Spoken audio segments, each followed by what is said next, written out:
Hey, Cubs fans, and welcome to another edition of Cubs on Tap. I'm your host, Nick Hudson, joined by my friend Tyler Edmonds here today. We're going to be breaking down the disgusting Red series and previewing the Cardinals series. But before we get into any of that, Tyler, how are you doing, man? I'm good, man. I'm recovering from a week. I just got back from. I was actually in your neck of the woods for a whole week last week. I was in Rosemont at the National Sports Collectors Convention, and man, that was fun. It's always fun, especially Chicago. It always has the best show. But I actually just cool little side story. I got to meet Tom Brady. Shook his hand. My mom like fist pounding him. I had to remind her. I was like, "Mom, you're still married to Dad. Calm down."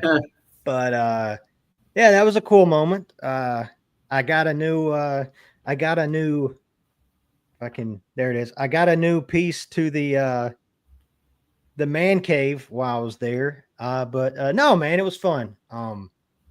It was fun. But yeah, I just finished. I actually just finished vomiting all of I just completely drained of all the vomit in my system after that series that awful series against Cincinnati. Yeah, it was quite awful, and can't say I didn't expect it. I didn't expect it to be this bad. I thought they would be able to hang in there. But just starting off on Monday, it was definitely a painful start to the series. Um, you know, both starters come out very early in this one. You get a pretty much a godsend where Lodolo gets a blister. Yeah, Gets a that's a good blister. that's a great way to put it, Nick. A godsend. Yes. Yep. And you do not take advantage of that. Yeah. Not one bit. The offense unable to put 3 runs on the board after the starter comes out after pitching, I think, 1.5 innings. Yeah. It was Pretty much. about that. Yeah, I think he came out in the second inning and not able to do anything. You do lose Soroka as well early on, but Ben Brown held it Yeah. down. I He was. actually gave you a chance. I remember when I saw the tweet that Ben Brown was warming and then coming in, I looked at my girlfriend and went, "Oh my god!" And she's like, "What?" And I said, I did too. "You'll Yeah. see, you'll see." And then it came on TV, and she's like, "Oh, what the hell?" Yeah. So yeah, I think It was everyone had that same reaction, but his stuff was sharp, man. the second he came in, I had the same reaction too. I was like, "Oh, here we go. This game's over. This is going to Yep. be those. It's going to be one of those. Let's save the rest of the bullpen day because Ben Brown's going to come in." And I would have bet $1,000 if I, which I really haven't bet this much this year, but if I was more into my betting mood than I used, than I normally am in, I would have bet $100 that Ben Brown would have gave up a run at least in his first inning because that was just a thing. Death taxes and Ben Brown giving up at least one run in his first inning of his appearance, but. Yeah, really held it down. But Soroka, man, I mean, here we all get excited. We're, I don't know, no, not excited. I don't want to say excited because from just looking at Twitter and everybody else's reaction, we wasn't really excited about just getting Soroka at the trade deadline. But I guess some of us were optimistic and hopeful that, hey, maybe Soroka can figure it out. He could show us a little bit of that form that he had with the Braves a few years ago. And yeah, basically tells Lodolo, anything you can do, I can do too. So, and I think he finishes up after the second inning, I Yeah, think. second inning, he went 2 innings pitched. Yeah. And yeah, like you said, man, this offense, which, even in the past, even from the Orioles series too, it just rolled over into Monday and couldn't do crap with a Reds bullpen that, in my opinion, isn't very impressive. It's not. It's And not. those guys look so lost on Monday. Yeah. And which I know we'll get to it, but it carried over to Tuesday. And yeah, you would have. The second that Lodolo came out on Monday, I was like, all right, thank you for that miracle. Now we're about to kick the crap out of them. This is our chance to just get that upper hand on them right out of the gate and put the pressure on them. Yep. And boy, yeah, it's not that at all. Yeah, no, I felt the exact same way. I saw Lodolo come out. Big eyes was like, oh, let's go. We're hanging a big number on the board. We're getting the series started off the right way. Not a single one of the starters had more than one hit. Absolutely, like you said, lost at the plate completely, and no approach either. And that's kind of what irritated me the most. When you got the wind blowing in like that, you can't just expect to, smack a pop fly out there and it's going to carry for you. You have to have somewhat of an approach. And it just seemed like they had no approach that night, as well as it carried into Tuesday as well. So I feel like the approach got worse. It did. Tuesday. Yeah, it did. Well, yeah, there was just no plan. You could see that they really had no plan when they went up there, which is just boggling. But for the bullpen to hold down a game where your starter came out after 2 innings and gave you more than an opportunity to win, it really felt like you pissed one away there. Oh, yeah. And then, it's a missed opportunity for sure. Missed opportunity all around. Yeah. Yeah. I mean, any other final thoughts on Monday's atrocious nightmare before we get into Tuesday's atrocious nightmare? Jed, you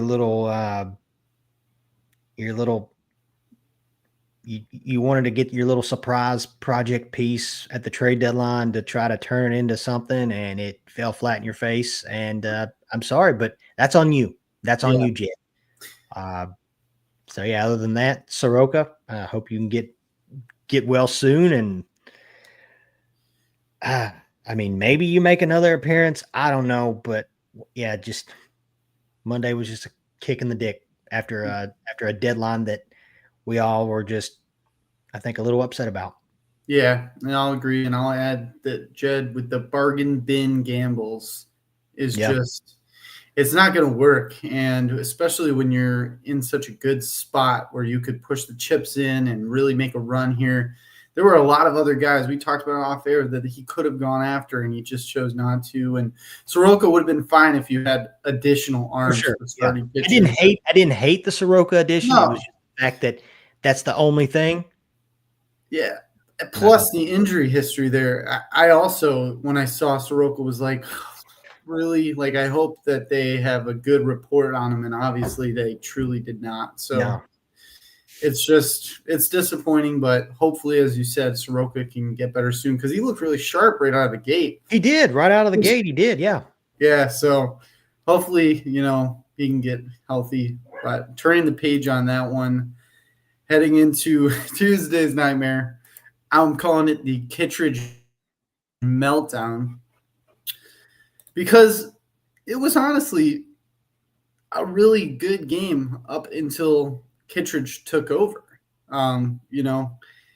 It's one of those games for me, I don't know about you, Tyler, where I just felt like they were going to turn around something that was such an atrocious performance on Monday night, and they were going to have that basically premiere moment where you feel like, okay, they're coming back in this, they're getting their vibes back together, things are going to go in the right direction, and then Kittredge absolutely melts down, and it was hard to see. I don't know about you. Oh, it was hard to see. I didn't like the fact that the longer the game went without scoring a run, the more I was waiting for because Imanaga has shown in the past that he can give up some fly balls that end up leaving the yard. And I was just waiting for which Imanaga looked fantastic on Tuesday night. But I was just waiting for that late inning, late game, just ball that lands in the basket. And here we are. And to be honest, I thought Imanaga should have stayed in just a hair. I mean, I know he threw 92 pitches, but I mean, just leave him in. Screw it. Yeah. But what pissed me off the most about that game was, one, Zach Littell. Is it Littell? I guess it's Zach Littell. He actually pitches better against righties than he does lefties. And this idea of just let's bombard the lineup with righties because we got a lefty on the mound, I can't stand that. Let's throw Justin Turner in there again because he hit his third home run on Sunday and he's a veteran and blah, blah, blah. And and throw in whoever else. I hate that mindset of just because you've got a lefty on the mound, let's stack the lineup with righties because that'll really trick them. And Zach Littell, it's almost like he made our hitters look like they've never seen a split finger fastball in their life because every time he'd get a strike, it was splitter, splitter, splitter, and he made them look lost. Yeah. Just lost. And I want to say even after I'd seen a stat somewhere. I've got it right here. I want to say it was after it would have been a day ago. So yeah, after Tuesday's game, 1, 2, 3, 4, 5, 6, 7 hitters after Tuesday's game. Kyle Tucker, 1 home run in his last 29 games. PCA in his last 4, a .071 batting average. Seiya Suzuki, a 115 batting average. Bush, a 140 batting average. Swanson, a 143 batting average. Kelly, a 111 batting average. Ian Happ, who's been lost since freaking June, a 185 batting average. It's just wow. Jesus. That's just yeah. It's something's got to happen. Yeah. Something's got to change. And I know Wednesday, yeah, they scored their 6 runs on Wednesday, and we'll get to Wednesday, but just this spell of, and I want to say, what was it? I'll go back here in a second. The Orioles series before Sunday.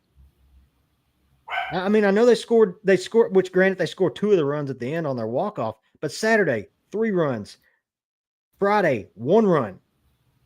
Let's see here. Yep. Well, they beat the piss out of the Brewers 1 game, but then 3. I mean, it's just. Yeah, but that was a salvage game. That's the whole thing. They're treading water. This dead-ass offense isn't going to cut it. And I get it. They've got other. Yeah, there's holes in the starting rotation and blah, blah, blah. But I will say this. The first half of the season, they relied on that offense to almost help out their starting rotation. When you've got a starting pitcher like Colin Ray, when you got a guy like Colin Ray coming in and, hey, I've got 5, 6 runs on the board, that helps out a lot. Yeah. But when you've got guys like him and other guys that come in and you expect them to stay in a 1-0, 2-1 game every single time. History shows it doesn't work all the time. It doesn't. Exactly. But yeah, man, just Tuesday I was sick on Tuesday, and that just made it worse. Oof. And I finally just rolled over and turned it because it's like, I'm not watching this shit. This is just this is making it worse. Yeah, no, I feel that 100%. And Tuesday for me, it was more infuriating because that's a game you should win every time because early on in the season, like you said, with that offense, you put up more than a run there and you put the pressure on the Reds there. I don't think you have that blow up from Kittredge. And if you do, it's not as significant there too. So that's the whole thing. But Scott put it perfect in the comments. It was just a series of unfortunate events. It truly was. But when you have an offense like this really struggling, everything's got to be perfect. And when you're talking about each game with those little amounts of runs, like it makes sense to why this feels so pressure filled. Yeah. And when you've got Shota Imanaga pitching into the 7th inning, you need to win that game. Yep. I don't care. I don't care who you're playing, and I get it. It's baseball and shit happens. But when you've got Shota Imanaga in the 7th inning of that game, you're winning that game. You win that game. You do whatever it is you got to do to win that game. And it's just like, it just was flat. Yeah. So flat. It was completely flat. And like we said, their approach was even worse that night. Like with the splitter, like you said, you know what's coming. You know what to lay off. But they were getting themselves into such a hole that they had no chance against him. He was just cutting them up left and right. And honestly, with Imanaga, like you have to take advantage of that, but also it puts him at a disadvantage too, pitching with just no runs on the board that entire time. You're just up to the 5th 1 run. So it's difficult, but Yeah, man, I feel like you're right. Something's definitely got to change with this offense, especially even if they can come up to baseline level where they were playing out of their mind in the first half. They're below baseline at this point, and you reading off those stats really illustrates just how bad it's gotten. And I think that's what Cubs fans are feeling because you look on paper, no, the record's not terrible, and no, the underlying stats looks fine, and it's just baseball. There's 162 games, but we talked about how quickly this can unravel off air, and where you have we've seen this movie the last 2 years. Yeah, exactly. So that's why fans are feeling the way that they feel.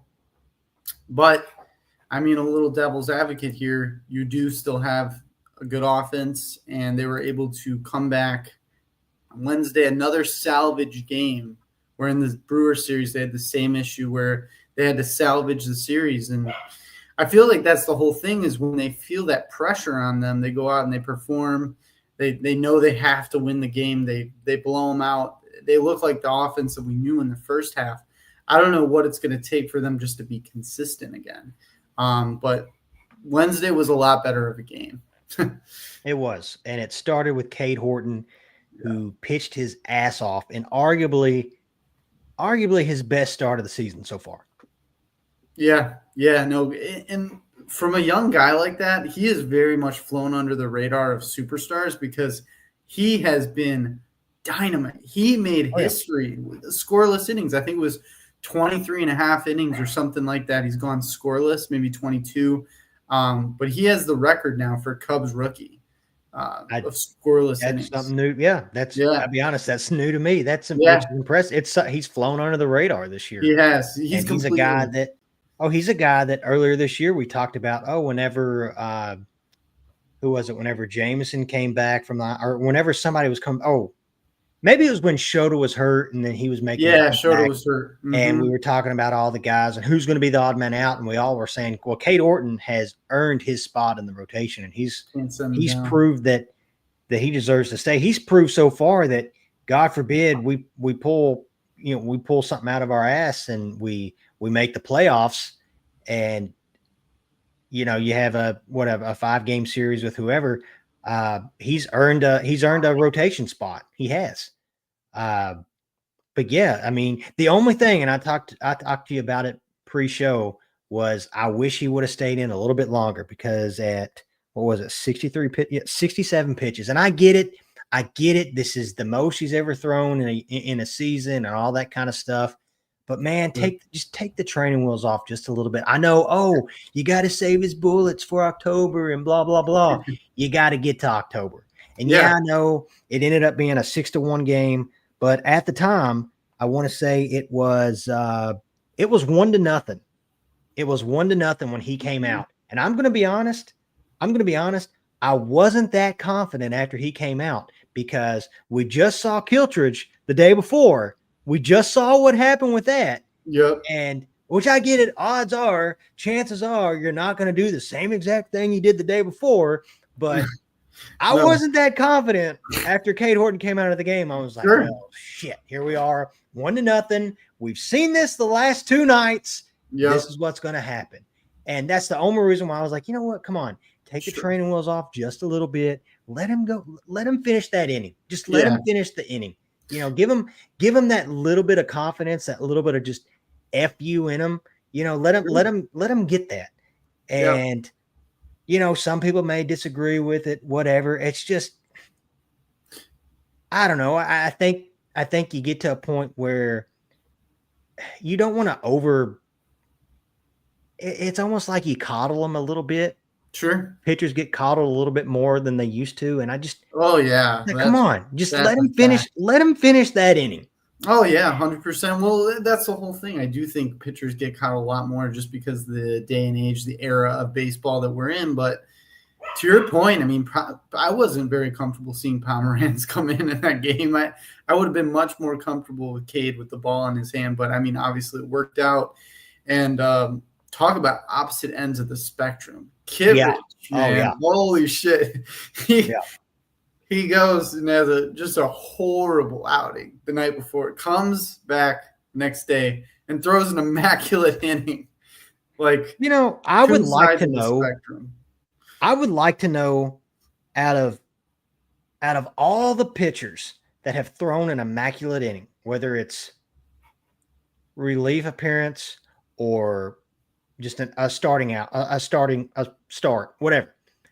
I would like to know, like, who had the worst outing, the game, their previous game, entering that game, Yeah. because his would have to be up there. But like, I'd like to know who came in and threw a immaculate inning when their previous outing, like who had the They worst gave up previous game 4 before earned their runs. immaculate inning. Yeah, Yeah. Yeah. because and I get it. That first strike that that Kiltridge got it, the umpire helped him out there.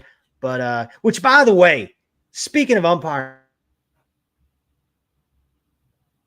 CB Buckner, you absolutely suck at calling balls and strikes. And I'm just not talking about for the Cubs, but you was the same way for the Reds. You are garbage. You are the reason why they're going to push more and more and more for this AI, for the automated strike zone. Like, you're part of the reason for that. You are. I hope you know that. Like, you're putting yourself and other umpires out of a job because of stuff that you're doing so poorly. So Yeah. if you're listening, just be better. Be better. CB. You've only got this year left, and then I don't know what's going to happen to you guys.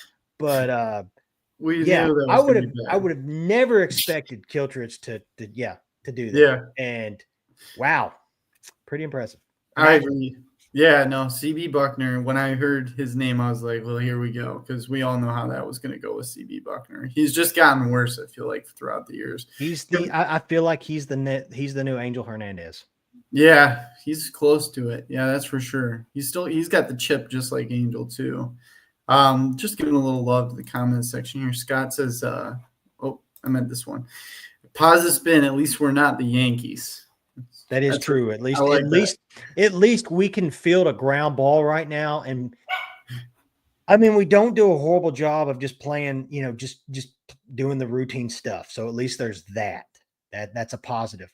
Exactly. Yeah. I guess just thinking about this series as a whole, and I asked you pre-show, but I guess we can kind of talk. I guess it'd be a good time to ask you again.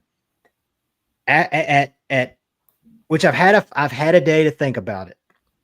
On August 7th at 8:42 p.m. right now, Nick, where is your mindset after you salvage a series, you salvage a sweep with the freaking Cincinnati team that, if you're not careful, they could sneak their way into the playoffs. Yep. Where is your panic meter at right now with this team at this moment? Because I'll tell you this before you answer. At the end of the day yesterday, so on July 6th, the Cubs had a damn near 78% chance of winning the division. Now they have a 32.2% chance of winning the division. What is your confidence? What is your panic meter at right now with this team? And whether it's playoff chances, division chances, whatever, where is your mind at right now? After hearing that, it definitely added a digit for me. I'm going to say about a 7, just based off of history, feel, the feeling of like, was it too good to be true is definitely echoing in my head a little bit. The deadline, we were going to talk about it more, but that was totally deflating to me and for sure to the team. Oh, for sure. I'd have to say 7. And these Brewers, man, I don't know. First of all, I want to take this moment again. I did it on the other show with Bobby Foster, but I fucking hate Andrew Vaughn, and I fucking hate the White Sox for doing that. Dude, Andrew Vaughn is freaking Ted Williams right now. Yeah, I cannot. It's stupid. I blame the White Sox and their stupid system for not seeing the talent in them and figuring out what they probably just needed to make one tiny adjustment, but their stupid poverty franchise couldn't figure that out. So they freaking get rid of him, and the Brewers pick him up and just make the tiniest little adjustment. And now, like you said, he's Ted Williams, and I think he's I think it's a single-handedly Pat Murphy carrying thing. them. So it's a 7, man. I with the Brewers being the way that they are, I'm a little worried for sure. I mean, Yeah. Well, I'll say this. Yesterday morning, because I woke up mad, I was already in a bad mood. And I'd said at this moment in time, based off the history, because we've seen this song and dance the last 2 seasons. You get hot the first half, you spiral out of control the second half, and you just squander your chances. I said at this point right now, I'm convinced that this team is going to miss out on the playoffs and miss out on Kyle Tucker coming back and all that. Now, after that, they won on Wednesday, and you've had this day off to take a deep breath and just think about it. And maybe it's like, okay, maybe I overreacted a little bit. I'm totally not convinced. I'm totally convinced that they're probably not going to win the division. And I don't know if it's as much as because the Cubs won't get, and who knows, the Cubs could get hot and go on a win streak and all that kind of stuff. But I think it would be more because of the Brewers just aren't going to go away. yeah. They just swept the Braves. I think they swept the Nationals, and now they just swept the Braves. Mm-hmm. They just won't go away. They're so freaking scrappy. And it's like they don't have that superstar on the team, but they're just a bunch of ball players that just ball out every game. Yep. And there they are. And I won't say it to their face. I won't say it to any of their faces, but yeah, they're just saying. But yeah, the deadline was kind of a kick in the nuts too, and that doesn't help. But I don't know. I would say I'm probably right. I'm probably close with you there to maybe a 6. I'll say a 6. A 6 right now. Yeah. But it's always subject to change, man. Yeah. Yeah, and hopefully they could change that. And hey, like our guy Break Even Tom says here, I mean, he does make a good point. And the playoffs have shown this in the past. That bye week. Yep. For some teams, after they win the division or because they have the best record and all that kind of stuff, they take that week off and then they come back and they're flat. And that happened to the Dodgers 2 years ago when they got beat by the Diamondbacks. They got embarrassed by the Diamondbacks. So, hey, maybe 2015 we win the wild card. We play through the wild card. We battle through that, and then you battle through St. Louis, and then you make it to the NLCS. Yep. So who knows? Maybe that's what they need. Who knows? Who knows? Just wrapping up the Wednesday game. Break Even Tom also says that he was yelling from the W Club when they took Kate out. I agree. It's a lot of overthinking. Like, yep. I get it. You can say in the past, because I said it earlier, as far as stop coddling Cade Horton and all this kind of stuff. And I've got a friend on Twitter that was like, well, we coddled Kerry Wood and look what happened. It's like, well, with Kerry Wood, we were 1 win away from the World Series. And with Cade Horton, I look at it this way, and me and you talked about it in the pre-show. Who's to say next year this team is not going to be any remotely close to what it is right now? I don't care at this moment, as good as this team is, it's been arguably one of the best teams we've seen in nearly a decade. In nearly a decade, this has been one of the best teams, if not the best team, since 2016. And I don't care about the future. I don't care down the road and the prospects and blah, blah, blah. I'm concerned with right now. So if I can get every ounce of Cade Horton right now, I'm going to do that. And as long as it's something that doesn't, destroy his career, sure. Which it's not. I don't think it would. Not gonna. Guys used to throw so many more pitches back. I feel like they coddle so much. I get all the injuries. I get the worries there. I understand baseball is a completely different game than what it used to be. But I think personally Craig Counsell does it a lot too. He just doesn't like to let guys go long. It's just not in his blood. Even if they have like history, he'll take them out. I mean, I get it. You want to be careful, but when you've got most of your arms now throwing damn near 100 miles an hour. I don't care how protective you want to be or don't want to be. Eventually, physics is going to take over. The human body can't take it. Eventually, it's something's going to break. Something's gonna go. Your arm's not meant to do that. No. And some people are just different. I know me and my dad had a conversation a long time ago. Well, Nolan Ryan, he threw so much. It's like Nolan Ryan was just a different human. Everybody's timetable is different. It is. Nolan Ryan was a freaking just alien. You know, he was just something else. He was something different. He was, 100%. Yeah. Yep. Yeah, and Scott says that his panic meter is at 75%, win division 14%. I think most people are about there. It feels very bleak when you think about winning the division. But as Break Even Tom said, you get in the dance, things can happen.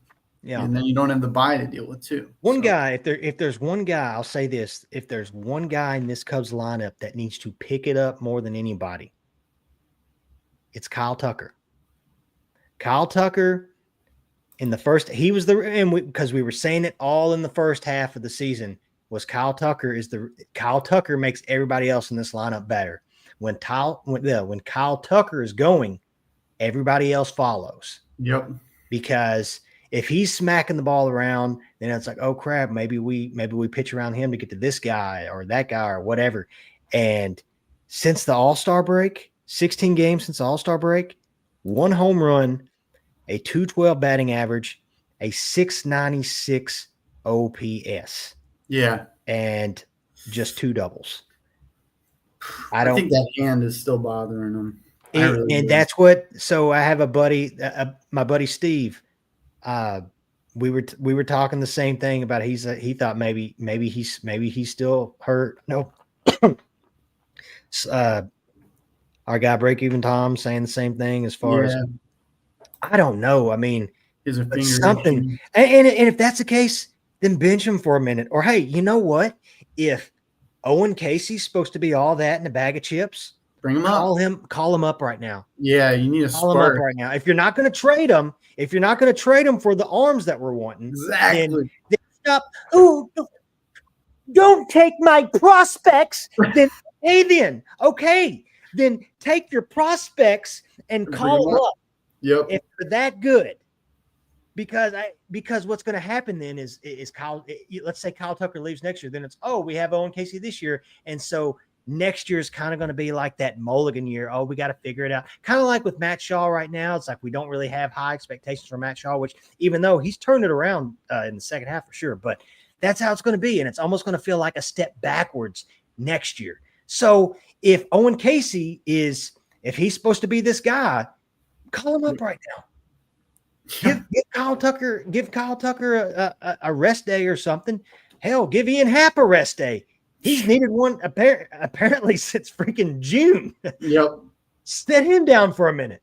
Yep. Maybe that's what gets calling up a young guy like that and seeing that guy smack the ball around the field. Maybe that lights a fire in their ass. I don't know. Spark it. Yeah, it might spark something. And you need something to spark a fire. That could be it. It's a really good point, especially you got an off day tonight. Go out, get drunk, and fight each other. Something. Exactly. Yeah, I mean, if you're holding on to your prospects so hard, then you got to at least show us why. Yeah. And you know, if you're going to win now and you want to use them, do it. It's not a good bet, but show us that this is why we didn't get rid of Owen. Yeah. This is why we didn't get rid of Mo Baller. So it's shocking too because they sent Mo Ballesteros down right after. It's like I don't understand that. And then like what Tom says here, you got freaking Birdie who he got him sitting in the dugout and like just twiddling his thumbs and and you got Justin Turner sitting there with I've got 3 home runs this year, but I'm a veteran and I can. And no offense to him, he's had a great career, but I don't know how in the world he's made it this far into the season, still on the team. It's an unserious organization. I'd like to know this the other day. I'd like to go back and look at Trey Mancini's stats and Eric Hosmer's stats and compare them to what Justin Turner has done this year. That would be But an interesting one. but It's how on earth I he's stuck on this lineup for this long is just so It's because head they scratching. feel like they can't get rid of him, because he's a veteran. He lifts up everyone else. It's an I guess. unserious organization. That's not so. You think he'd be on the Brewers right now?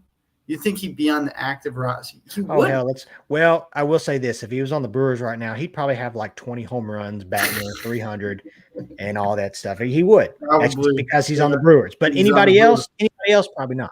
No. No, but anyone else isn't going to keep him on the roster. I mean, he has had a great career, and no offense to him at all. But if you're trying to win now, if this is your season, if this is your window, you're being very unserious by having guys like Birdie on the bench. Like, why? Why are you doing that when you have other guys that could be much better? Like you said, bring up other guys. So it's an interesting thought for sure. But some things got to change. And I mean, we talked a little bit about it here and there throughout the show, but I do want to touch on this. I Yeah. do want to touch on the jet extension because I was in Florida when this happened, and I got visibly angry. I was very upset. And my girlfriend, my dad, no one was understanding why I was upset. But I was very upset because I felt like this was here's a bone, Jed. Yeah. Don't need to worry too much about this deadline. You're safe. You're secure here. Yeah.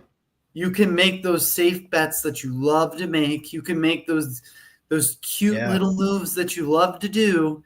And don't worry, we got your back. Oh, and by the way, that's exactly what yeah, don't give any money that away. came out. Did that come out the day before the trade deadline? I think 2 days. Or maybe 2 days. I think the timing on that was so terrible. Awful. Because I agree. That's exactly in my head when I saw that. It was just, well, Jesus. Then he's fine. He's I can breathe now, no pressure. And like you said, it's like, you can keep on making your little my little poker moves here and there, my little gambles that I can try out, and maybe it works, maybe it doesn't, or whatever, do my little cute moves and blah, blah, blah. And yeah, I agree. That's exactly what that was. But the worst part about it, was the timing. I don't know. Maybe it was one of those things they were worried that, oh, I don't have an extension this year. Well, then I'm going to start trading off everybody. I'm going to go in. I'm going to go all in for this year, which is what should have happened. And it's funny because today, I told you pre-show, today there was an interview with Johnny Manziel on his podcast with Anthony Rizzo, which if you haven't, you need to check it out. And I didn't even know I didn't even know he had a podcast until today because I watched his interview. And he asked him a lot about the 15, 16, 17 seasons and all that. And what's so ironic is he talked about 16 and he asked about getting additions to the team and stuff like that. Johnny Manziel did. And he's like, what's that like to a clubhouse? And he's like, man, I tell you what, in 16, we had a hole in our bullpen. And our ownership filled that role. Our GM filled that role by going out and getting the best closer on the market in Aroldis Chapman. And as a clubhouse, we all were just like, F yeah, let's go. That was the boost, the energy boost that clubhouse needed at the time. And we rolled and we felt invincible. And he said, then there was other years where, no offense to the players that we came in that would come in at the deadline, but they would make those moves and we would kind of be like, this is it. And like, this is all you're going to do for us to, what are you guys trying to win right now? That kind of mindset. And it's just funny that he's talking about that right now when we're just now witnessing what's going on right now with this Cubs team. And yeah, your reaction was a lot similar to mine. It just, the timing couldn't have been any worse. Yeah, 100%. And like we said, there was a lot of moves left on the table that they could have made, even for rental guys. You could take my clip now. It'll be really funny when we take it, when we're asking, is Owen Casey and Alcantara going to be traded? And I said both of them are gone because I really thought that they caught lightning in a bottle this year. I'll stick to it. I think guys are playing way above their baseball card by, we had the best offense in the first half, all of that stuff. I just thought that things were clicking way too well to not take that and throw everything you got into this deadline. You should have been the Padres. You should have been like going for it and been like the team that every notification, oh, it's the Cubs again. Oh, it's the Cubs again. Yeah. Building. And I think get you a Suarez to hit you some bombs. Get you another Suarez arm. Any of those moves. And to your point, I think it really affected this team. And I think it affected them more than what we're going to know now. But I think eventually we'll look back and go, wow, this really affected them, because they look completely different than before the deadline. Just the vibe, the approach, the morale, all around. They look very different.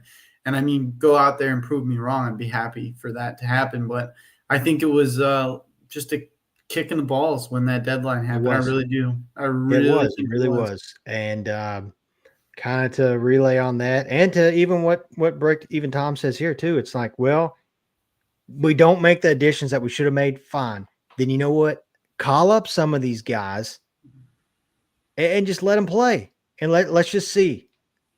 Because what else are you going to do? I know their mindset, at least going into the deadline, was, oh, we're getting Jameson Tom back eventually, and we're getting Javier Assad back, who hasn't pitched at all this year so far.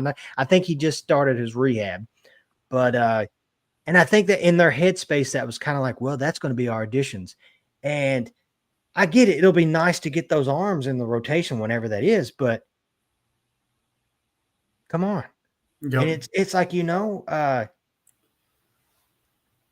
there was still, like, to be honest, I think the Giants, for example, call up, hey, Robbie Ray, what's it going to take for him? And I get it. Like, Jed can talk about, oh, well, the market price and blah, blah, blah. And the asking price was just ridiculous, blah, blah, blah. Okay, that's fine.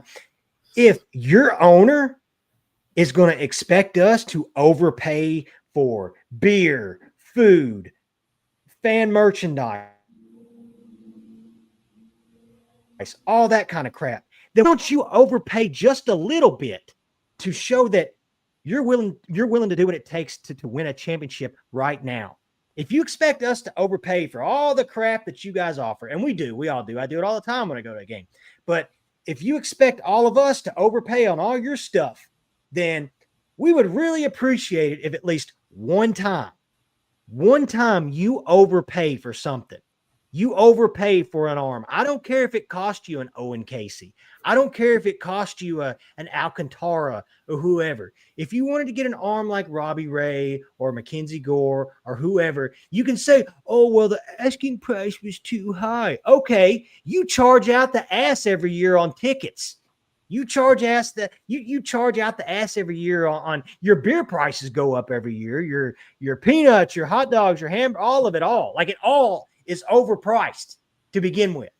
All of it's overpriced. So you're the last person, Jed. You and Tom are the last people. I'm sorry, I don't even know how I got here, but you're the last person to talk about how overpriced the market is right now, when your market is arguably more overpriced than anybody's.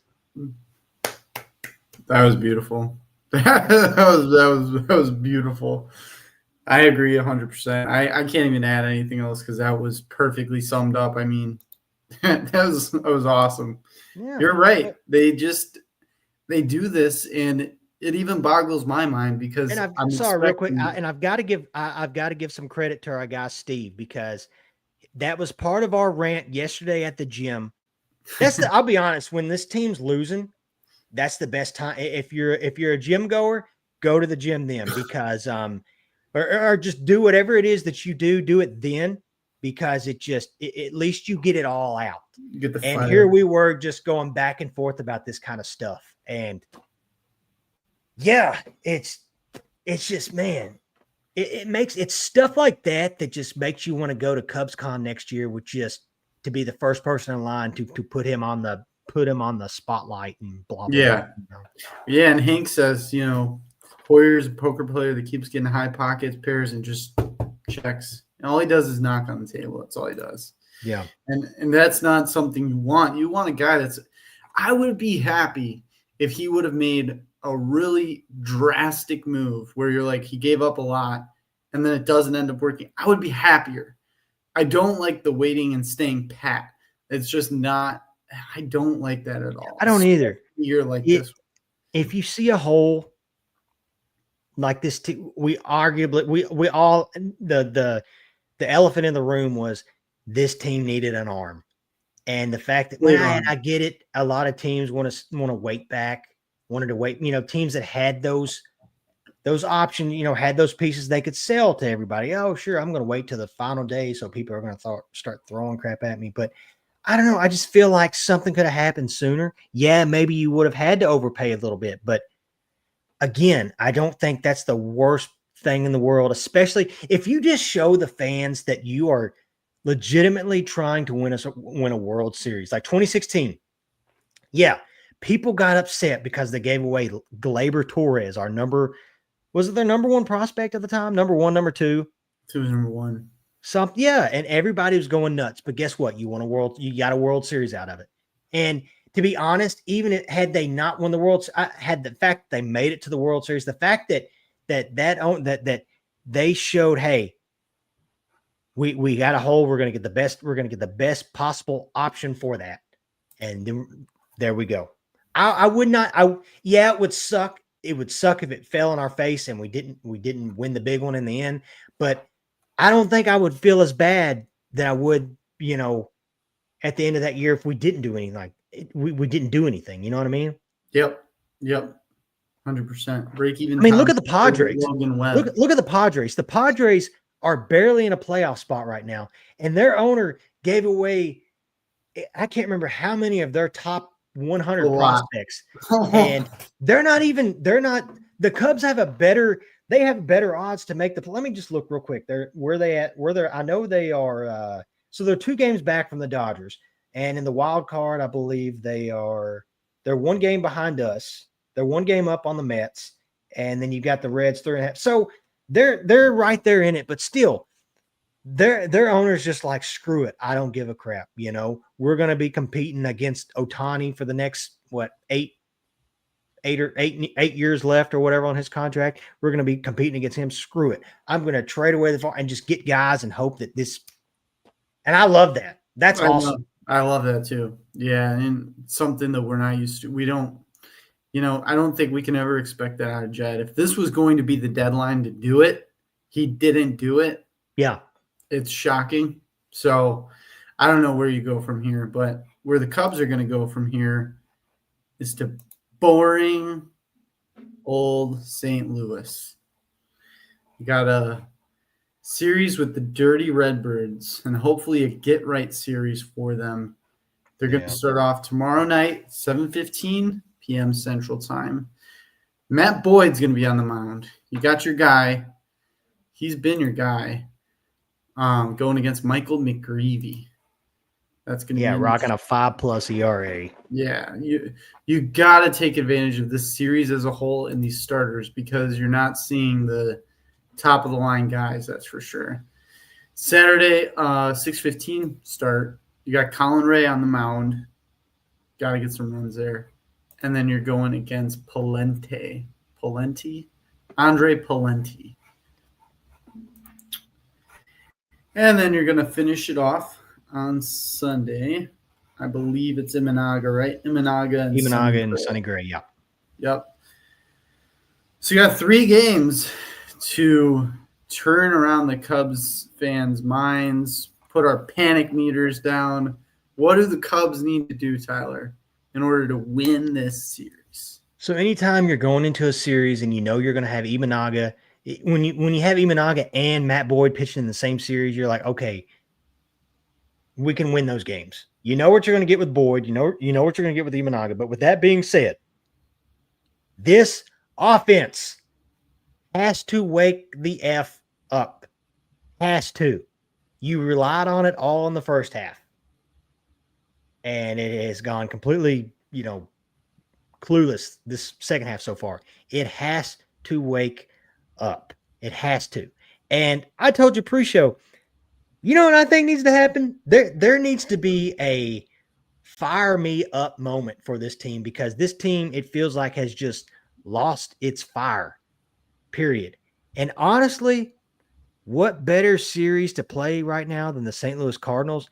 And in my opinion, what needs to happen, I've done called it right now, what needs to happen, the ninth inning, it's got to be in the first or second game, preferably let's do the second game, but in one of these first two games, ninth inning, eighth or ninth inning, whenever it's Wilson Contreras, let's just say ninth inning, the best possible scenario could be this team is up 5 runs, right? And we're in the ninth inning. It's not a save situation, but you bring in Danny P, right? And you have him throw an inside fastball to Wilson Contreras to rattle his cage. If it nicks him, it nicks him. I don't care. Either way, the whiny little baby's going to get mad. Oh, because he thinks he's the star of every movie. He thinks he's the guy and just everybody's out to get him and blah, blah, blah. You need to rock his cage one time, rattle that cage to get him all pissed off. And then when he starts chirping his mouth, Danny P, you need to start chirping your mouth too and be like, come on out, buddy. Come on out. Let's go. And then the whole bullpen, everybody just come in. You start yelling, F you, middle fingers, this, that. Let's go. Let's fight. Let's freaking go. If somebody gets thrown out, great. That's even better. Fire this team up. And you know what? I think that's the best way to do it. That's just my opinion. But yeah, I think you just give them one high and tight. Make them think, oh, well, you were trying to hit me again. Boo-hoo. Well, maybe I was, bitch. What are you going to do about it? Come on out here. Come out here. Yeah. That's what needs to happen. That's exactly what needs to happen. And I think that gets this fire rolling, because sometimes, I mean, you've seen it in movies. What was it? Bull Durham. Bull Durham, they get in a fight with each other, and then they pick each other up, and they're like, all right, let's go. Yeah, that's great. We're good now. The Replacements, the football movie. They got in a fight in the bar after the game, and then they all became real close. Sometimes that needs to happen. So let's do it this weekend. Let's go. I love that. There's an echo. Fuck the Cardinals. Just a chant. Fuck the Cardinals. Yeah. Cubs fans that came out. That's great. Yeah, no, that's what they need to do. They need a fire lit under their ass, something. Even if that doesn't happen, maybe Craig Counsell gets thrown out, does a little show. Like to see, I don't think that's another. I'd like to see something out of him. Yeah, I want to see. I know he's not a fiery guy to begin with, but something, man, give us something. Something has to happen out of him. Yeah, 100%. No, I agree completely. They need fire, and that's got to be the theme of this series. Is there's got to be fire.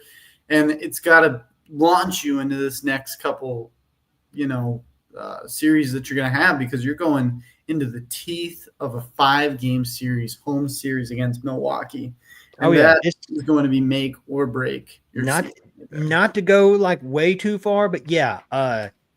Obviously, this series, you got to get them fired up and everything like that. But you can't. I mean, don't doubt that this St. Louis team wants to ruin our playoff chances, and they would love to piss on our hopes and dreams this year. But you've got St. Louis, and then you travel to Toronto to play arguably the best team in the AL right now, maybe especially the best team in the AL. And then you play Pittsburgh, which I get it, it's Pittsburgh, but who knows? You get stuck facing Paul Skeens in one of those games, and let's just say, bad things happen in that game, and then there's a little bit of pressure. Hey, we got to win the next 2. And then, like you said, after that, you've got in my opinion, you've got the end-all, be-all to arguably the season. Yep. 5-game series against the Brewers. So it starts with St. Louis, 1 game at a time. But, man, something's got to get rolling, and it's got to start Friday. Frank Q, St. Louis sucks, and their pizza is awful. Yeah, their pizza is awful. And I haven't even had it. I haven't even had it, and it sucks. It sucks. It's terrible. You know what even sucks, too, about St. Louis is you've got a Cubs-Cardinals game on a Friday, and they want to play it at 7 o'clock. That's how lame. That's how lame. Everybody knows, especially Cubs-Cardinals, you play it Friday 1:20. Yeah, exactly. Read the room, guys. Golly. Oh, man, that's great. Yeah, no, they have to do something that's going to change the momentum completely. And I'd like to see them be more aggressive on the base paths this series. Do something that's different than what you have been doing, because it's just been a lot of stagnant offense, and it's just not working Yeah. for them. It'll be nice to get out of Wrigley, honestly, where the wind's not as big of a factor too. Yeah, Because maybe. it's been kind of hard with the wind blowing in those days, taking away a lot of homers. So who knows? I saw earlier in the comments someone said that they live and die by the home run ball, which I mean it's an interesting thing to say, but Lately, they yeah. do rely very heavy on that home run ball. But I think our guy Break Even Tom was talking about that. Yeah. yeah, I think he said there's been so many comments, it's hard to keep up. We Well, appreciate all yeah, your we appreciate it, comments, guys. Yeah, everyone. thanks. Yeah. Thanks. And this He did. is Oh, I was just reading this. He did get tossed twice in Detroit and college. Yeah, but I'll be honest. He was the way he probably even said it to the umpire. He probably said it just as soft to the umpire. Just you soft mother effer. You're out of here. What did I say? Was there something I said? Was it something? I don't know. Okay, I guess I'm out. I don't know. But, yeah. No. But yeah, they just got to get things rolling. They got to get things rolling. 100%. That is a good point. And any final thoughts? Final thoughts. It's Cubs related. Going back to that interview with Anthony Rizzo, because Cubs legend, we know. Go back and listen to that. The very end of it, he was asked about retirement, and he said he has not closed the door on retiring yet. He is planning on still playing. His thing was this year. I want to say they were expecting their first child, and the market at the time, had he wanted to play, would have been at a smaller market probably, and hoping to get traded to a larger market and stuff like that. And the issue would have been getting traded around the trade deadline, the same time his wife's having a baby, having to move, and all that kind of stuff. Just the stress of all that. And it's like, yeah. So he said he was taking the year off, enjoyed being a new dad and all that kind of stuff. And he said he still stays in shape, and he's still planning on trying to get a contract next year. So it'll just be interesting to see where he ends up. Yeah, it really will. Yeah, Cubs legend for sure, 100%. My final thoughts are just go win. Honestly, I have final thoughts for the awful Mets, the New York Mets. Please, for the love of God, pull your head out of your ass and win the series against the Brewers. Give us an opportunity to chip away. Because, I mean, if they could just somehow pull out the series win and we could get a sweep here, that would look really nice. Well, it's funny you said, because what's crazy is now that we're because I get it, we're all watching the Brewers scoreboard now and everything like that. Yeah. And I was watching the Brewers scoreboard against the Braves, and so I went down a rabbit hole, and I didn't realize just how bad the Braves were. Yep, dude, they're probably not going to win 65 games this year. No, they're horrible. I watched all 3 games, and they're horrible. They're horrible. They have 48 wins right now with 50 games left to go. They could possibly not win 65 games, if not 60 games. I mean, that would be crazy too, but that is that's got to be the biggest fall from the top in a decade at least. But yeah, 100%. Yeah, it's just funny because you were talking about, the Mets and the Brewers, and yeah, because I was watching, I was looking, I was like, come on, Braves, you guys can win one of these games. Yeah, one. Nope. And then when I looked at their record, I was like, Jesus, okay. They suck. Yeah. Never mind, you didn't have a shot. Thanks for nothing. They really do suck for sure. And Scott put it best. The Brewers are catching everyone the worst, and the Cubs catch everyone at their best. That's just how it goes. And even the strength of schedule thing, it really doesn't matter. It's when you play them. That's what really counts. So yeah, it'll be interesting to see. One last comment here by Break Even Tom. Can we please see Cookie Craft come there? That would be awesome. That would be great. That would be great. But this was fun, man. We just want to let everyone know where they can find all of our content. You can go to ontapsportsnet.com. Go support us. Go check out all of our great articles, podcasts, video content, everything we got. We do Bears, Blackhawks, Bulls, Cubs, obviously, and even the White Sox. They're doing a lot better this year. I've heard on the They streets that are. they're I fun talked bad. to I actually talked to Tony last night, and he was like, Yeah. and honestly, he sounded more confident than he was last year. I'll say that. Yep. Yeah, they're fun bad. That's what they're calling them, fun bad. Yeah, fun bad. But yeah, go check us out on OnTapSportsNet.com. Follow me, follow Tyler over at the bottom here, Teddy Freddy. Follow me at Nick_OnTap. Follow the other guys. They're in the podcast descriptions, their handles. But yeah, go check us out. Give us some love on the socials. And yeah, any other final thoughts here, Tyler? I mean, happy anniversary to Barry Bonds. He broke the home run record on this date. That's cool. I love Should that. be in the Hall of Fame right now. Yep. Yeah. Oh, and also fuck the Cardinals. Yeah. I'll say this right now. Wilson, you better have all the padding in the world on you, buddy, because we're coming for you. And if it hits you, it hits you. I don't care. You can cry about it all you want. You can get mad about it. You can yell. You can scream. You can hide. But guess what?